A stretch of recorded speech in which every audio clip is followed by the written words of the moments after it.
বৈষম্য বিরোধী কর্মচারী ঐক্য ফোরাম উপদেষ্টা আসিফ মাহমুদের পদত্যাগ দাবি। 2 মামলায় ব্যারিস্টার সুমনকে কেন জামিন নয়, হাইকোর্টের রুল। জিয়াউর রহমানের হত্যাকাণ্ডে শেখ হাসিনা জড়িত ছিল বলছেন অলি আহমেদ। ভোক্তা অধিকারের জব্বরকে মারধর ছড়িয়ে পড়া ভিডিও নিয়ে যা জানা গেল। এবং সর্বশেষ জানাবো কোন পথে সংস্কার ও রাজনৈতিক ঐক্যমত। এতক্ষণ শুনছিলেন সংবাদ শিরোনাম, এবারে বিস্তারিত। তবে তার আগে অনুরোধ থাকবে আমাদের চ্যানেলটি সাবস্ক্রাইব করে বেল আইকনটি ক্লিক করুন। বৈষম্য বিরোধী কর্মচারী ঐক্য ফোরাম উপদেষ্টা আসিফ মাহমুদের পদত্যাগ দাবি।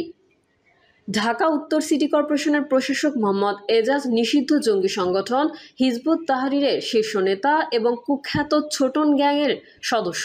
স্থানীয় সরকার উপদেষ্টা আসিফ মাহমুদ সজীব ভুঁইয়ার লিখিত আধা সরকারি পত্রে এজাজকে প্রশাসক হিসেবে নিয়োগ দেওয়া হয়েছে।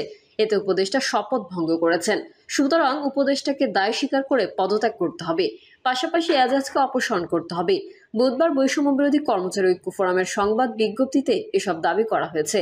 সাবেক সচিব ও বৈষম্য বিরোধী কর্মচারী ঐক্য ফোরামের সভাপতি এবিএম আব্দুস সাত্তার স্বাক্ষরিত বিজ্ঞপ্তিতে আরও বলা হয়, হিজবুত তাহরিরের নেতাকর্মীদের তালিকায় 5 নম্বরে এজাজের নাম উল্লেখ রয়েছে। নিয়োগের আগে তার গোয়েন্দা তথ্য চাওয়া হয়নি। এজাজ শুধু নিষিদ্ধ সংগঠনেরই নেতা নয়, ফ্যাসিস্ট আওয়ামী সরকারেরও দোসর। ইতোমধ্যে ঢাকা উত্তর সিটি কর্পোরেশনের সেবার মান সর্বনিম্ন পর্যায়ে নেমে গেছে। দুর্নীতিত এজাজ ফ্যাসিস্ট দুর্নীতিবাজ সাবেক মেয়র আতিকুল ইসলামকেও ছাড়িয়ে গেছে। শুধু কুরবানির গরুর হাট ইজারাতেই 22 কোটি টাকা লুটপাট হয়েছে। বিভিন্ন রাজনৈতিক দল ও সাধারণ জনগণ নিষিদ্ধ সংগঠনের নেতা এজাজকে প্রশাসক হিসেবে দেখতে চায় না। 2 মামলায় ব্যারিস্টার সুমনকে কেন জামিন নয়, হাইকোর্টের রুল। বৈষম্য বিরোধী ছাত্র আন্দোলনের সময় রাজধানীর আদাবর ও খিলগাঁও থানার পৃথক মামলায় সাবেক সংসদ সদস্য ব্যারিস্টার সৈয়দ সায়েদুল হক সুমনকে কেন জামিন দেওয়া হবে না তা জানতে চেয়ে রুল জারি করেছেন হাইকোর্ট। আদালতে জামিন আবেদনের পক্ষে ছিলেন আইনজীবী এম লিটন আহমেদ, জহিরুল ইসলাম ও খুররম শাহ মুরাদ। গত বছরের 21 অক্টোবর দিনগত রাত 1:30টায় রাজধানীর মিরপুর 6 থেকে ব্যারিস্টার সুমনকে গ্রেফতার করা হয়।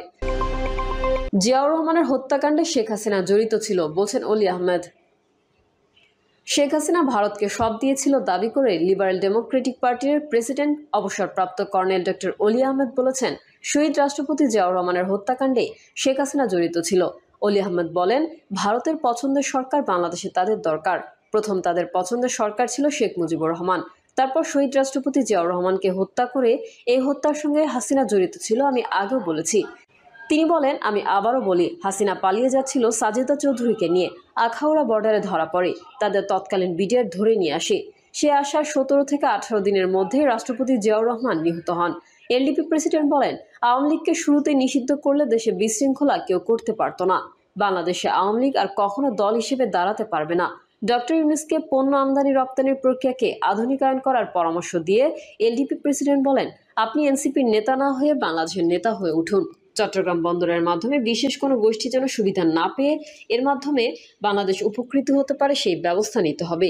তিনি আরও বলেন, মানবিক করিডোরের ব্যাপারে এককভাবে সিদ্ধান্ত নিলে বুমেরাং হতে পারে। সবার সঙ্গে পরামর্শ করে সিদ্ধান্ত নিন। এছাড়াও বর্তমান অস্থিতিশীল রাজনৈতিক অবস্থা নিয়ে তিনি বলেন, কেউ মেয়র পদ পাওয়ার জন্য সাধারণ মানুষের পথ আটকাতে পারেন না। ভোক্তা অধিকারের জব্বারকে মারধর ছড়িয়ে পড়া ভিডিও নিয়ে যা জানা গেল। সামাজিক যোগাযোগ মাধ্যম ফেসবুক সহ বেশ কয়েকটি অনলাইন প্ল্যাটফর্মে একটি ভিডিও সম্প্রতি ভাইরাল হয়েছে। ছড়িয়ে পড়া ওই ভিডিওটিতে দেখা যায়, ব্যস্ত একটি সড়কে কয়েকজন লোক জড়ো হয়ে জাতীয় ভোক্তা অধিকারের ঢাকা অঞ্চলের পরিচালক মোহাম্মদ আব্দুল জব্বার মণ্ডলের মতো দেখতে এক ব্যক্তিকে মারধর করছে। তবে প্রকৃত অর্থে ভিডিওর ভুক্তভোগী ওই ব্যক্তি ভোক্তা অধিকারের আলোচিত এই কর্মকর্তা নন। বুধবার বেলা 11টার দিকে গণমাধ্যমকে এই তথ্য নিশ্চিত করেছেন জাতীয় ভোক্তা অধিকার সংরক্ষণ অধিদপ্তরের ঢাকা অঞ্চলের পরিচালক মোহাম্মদ আব্দুল জব্বার মণ্ডল। তিনি জানান, এই ধরনের কোনো ঘটনাই ঘটেনি। ছড়িয়ে পড়া ভিডিওটি ভুয়া ও কেবলই গুজব। ভোক্তা অধিকারের এই কর্মকর্তা বলেন, আমার নাম ব্যবহার করে ছড়িয়ে পড়া ভিডিওটি অনাকাঙ্ক্ষিত এবং এটি ভুয়া সংবাদ। এই ভিডিওর সঙ্গে আমার কোনো ধরনের সংশ্লিষ্টতা নেই। এর আগে ফেসবুকে মোহাম্মদ আব্দুল জব্বার মণ্ডল নামে ভুয়া অ্যাকাউন্ট ও পেজ খোলার কারণে থানায় সাধারণ ডায়েরি করেন জাতীয় ভোক্তা অধিকার সংরক্ষণ অধিদপ্তরের ঢাকা অঞ্চলের এই পরিচালক। গত 1 মার্চ রাজধানীর তেজগাঁও থানায় এই সংক্রান্ত জিডি করেন তিনি। কোন পথে সংস্কার ও রাজনৈতিক ঐক্যমত।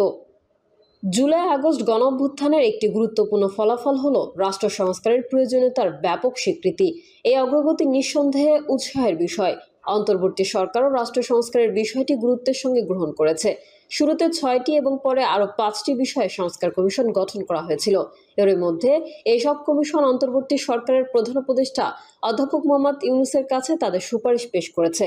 এখন সরকারের বড় দায়িত্ব হলো এসব সুপারিশের কার্যকর ও ফলদায়ক ব্যবহার নিশ্চিত করা। সরকারের পক্ষ থেকে বলা হয়েছে, যেসব সুপারিশ সম্পর্কে সব রাজনৈতিক দল একমত হবে সেগুলো গ্রহণ করা হবে। গৃহীত সুপারিশের কিছু অন্তর্বর্তী সরকারের আমলেই বাস্তবায়ন করা হবে, এমনটা বলা হচ্ছে। বাস্তবায়নের দৃষ্টিকোণ থেকে যেগুলো দীর্ঘমেয়াদী চরিত্রের, সেগুলো ভবিষ্যৎ রাজনৈতিক সরকারের জন্য রেখে দেওয়া হবে। সরকার একটি ঐকমত্য কমিশনও গঠন করেছে। কি সংস্কারের প্রশ্নে রাজনৈতিক দলগুলোর মধ্যে ঐকমত্য রয়েছে, এই কমিশন তা নিরূপণ করবে। ঐকমত্য কমিশন এই বিষয়ে কাজ শুরু করেছে এবং রাজনৈতিক দলগুলোর সঙ্গে প্রথম দফার আলোচনা শেষ করেছে। প্রকাশিত খবর অনুযায়ী বিভিন্ন কমিশনের প্রতিবেদনের ভিত্তিতে ঐকমত্য কমিশন 166টি সুপারিশের তালিকা এবং তার ভিত্তিতে একটি ছক তৈরি করেছে।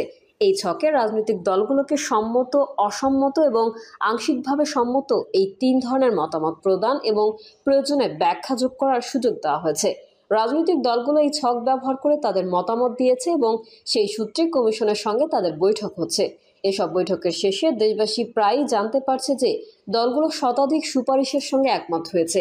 ফলে হয়তো একটা ধারণা সৃষ্টি হচ্ছে যে সংস্কারের প্রশ্নে কিছু বিষয়ে রাজনৈতিক দলগুলোর মধ্যে ঐকমত্য তৈরি হয়েছে। এই ধরনের ছক এবং মাল্টিপল চয়েস ফরম্যাটে মতামত গ্রহণের একটি অসুবিধা হলো যে সব সুপারিশকে সমগুরুত্ব সম্পন্ন বলে মনে হতে পারে। স্পষ্টত 166টি সুপারিশ সমগুরুত্বের নয়। বহু সংখ্যক কম গুরুত্বপূর্ণ বিষয়ে ঐকমত্য হওয়ার পরও যদি গুরুত্বপূর্ণ বিষয়ে ঐকমত্য না হয়, সেক্ষেত্রে সংস্কার প্রক্রিয়ার মূল লক্ষ্য অনর্জিতই থেকে যাবে। রাষ্ট্র সংস্কারের মূল 2 উপাদান হলো রাজনৈতিক এবং প্রশাসনিক সংস্কার।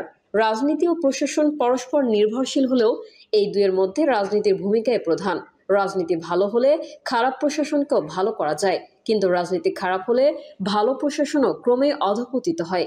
সেই জন্য সব সংস্কারের মধ্যে রাজনৈতিক সংস্কারের ভূমিকাই মুখ্য। এরকম দৃষ্টিকোণ থেকে সংবিধান এবং নির্বাচন সংস্কার বিষয়ক প্রস্তাবগুলো বিশেষ গুরুত্বের দাবি করে, কিন্তু অবস্থা দৃষ্টে মনে হয় গুরুত্বপূর্ণ রাজনৈতিক সংস্কারের প্রশ্নে ঐকমত্য দুরূহই থেকে যাচ্ছে। এদিকে অন্তর্বর্তী সরকার আগামী জুনের মধ্যে নির্বাচন অনুষ্ঠানে প্রতিশ্রুতিবদ্ধ। অনেক রাজনৈতিক দল এই বছরের মধ্যেই নির্বাচন দাবি করছে। সুতরাং সংস্কার প্রস্তাব গ্রহণ ও বাস্তবায়নের জন্য সময় সম্ভবত ফুরিয়ে আসছে। এরকম অবস্থায় রাজনৈতিক সংস্কার নিয়ে অগ্রসর হওয়ার উপায় কি? ঐকমত্য কমিশন বর্তমানে রাজনৈতিক দলগুলোর সঙ্গে আলাদাভাবে রুদ্ধদ্বার বৈঠকে মিলিত হচ্ছে। ইংরেজিতে এটাকে সাইলো পদ্ধতি বলা যেতে পারে। এই পন্থায় মূল দুর্বলতা দুটি। প্রথমত, জনগণের অন্তরালে অনুষ্ঠিত হওয়া এসব বৈঠকে কোনো রাজনৈতিক দল কি অভিমত দিচ্ছে সেই সম্পর্কে জনগণ বিস্তারিত জানতে পারছে না। দ্বিতীয়ত, রাজনৈতিক দলগুলো বিভিন্ন ইস্যুতে পরস্পরের অবস্থান সম্পর্কে বিস্তারিত জানতে এবং মত বিনিময় করতে পারছে না। এই কারণে সম্ভবত সময় এসেছে সাইলো পদ্ধতি পরিত্যাগ করে সব রাজনৈতিক দলকে অংশগ্রহণের আমন্ত্রণ জানিয়ে উন্মুক্ত আলোচনার পদ্ধতি গ্রহণ করা। উন্মুক্ত আলোচনা যে সংস্কার নিয়ে আরও গভীরভাবে চিন্তাভাবনার সুযোগ সৃষ্টি করতে পারে, তার একটি সাম্প্রতিক উদাহরণ 11ই মে জাতীয় নাগরিক জোট আয়োজিত অনুষ্ঠান। এতে 7টি রাজনৈতিক সংস্কার প্রস্তাব নিয়ে আলোচনা হয়। এই আলোচনার সময় প্রধানমন্ত্রীর মেয়াদ সংখ্যার ওপর সীমাবদ্ধতা আরোপ নিয়ে আইন উপদেষ্টা অধ্যাপক আসিফ নজরুল এবং ঐকমত্য কমিশনের সহসভাপতি অধ্যাপক আলী রিয়াজের মধ্যে মতপার্থক্য প্রকাশিত হয়। প্রিয় দর্শক, এই ছিল এখনকার সর্বশেষ সংবাদ। আপডেট ও সংবাদ পেতে চ্যানেলটি সাবস্ক্রাইব করে বেল আইকনটি ক্লিক করুন। কমেন্টে আপনার মতামত জানিয়ে আমাদের সাথেই থাকুন। ধন্যবাদ সবাইকে।